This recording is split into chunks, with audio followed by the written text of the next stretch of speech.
Have you heard the phrase about the law of the Medes and the Persians? It's about a decision that has been made that can't be changed or repealed. And Persian King Xerxes has made a law that his own wife, Queen Esther, is going to be destroyed, and all of her people as well, at the end of the year. Well, the man who stirred up the king to make that law, Haman, he has been killed, got out of the way, so at least he's been dealt with, but the law still stands. And that's where we reach chapter 8.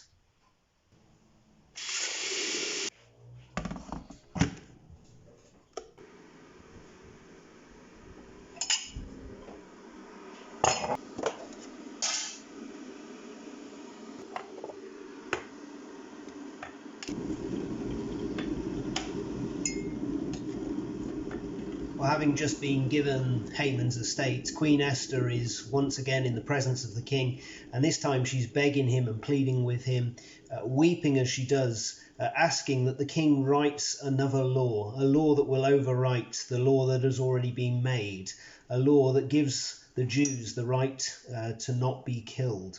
And the king says, whatever you want, go ahead, do it in my name, use my signet ring, and get it all sorted. So in come the royal secretaries, they write it out and send it out to the furthest parts of the empire.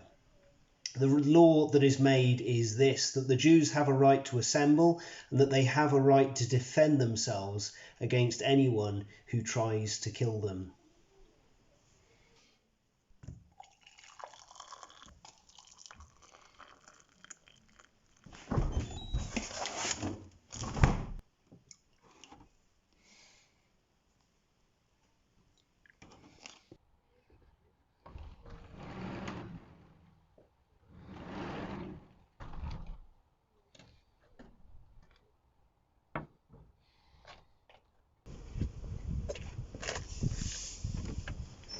So this new law that is written, it overrides the previous one, and it means that God's people are saved. It's a bit like that in the Bible. The old law is the moral code that none of us can keep. None of us can even keep our own consciences, let alone what God has written down in his word. What that means is that each one of us deserves his judgment and condemnation, separation from him. But there's a new law that is written in Jesus. Romans 8 says that there is now no condemnation for those who are in Christ Jesus, because Jesus has set us free from the law of sin and death. This is a new law that is in his grace, in his loving kindness towards us, so that we are set free and protected if we are in Jesus. That is good news.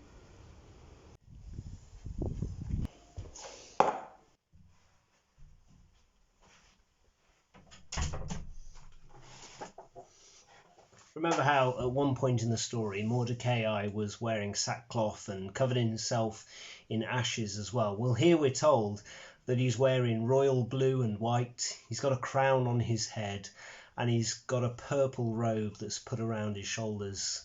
This is a time not of weeping but of rejoicing. And the same is true for Christians. As we've had that law declared over us that we are set free by Jesus' grace, that is a time for rejoicing, not for weeping. Join us next time for chapters 9 and 10.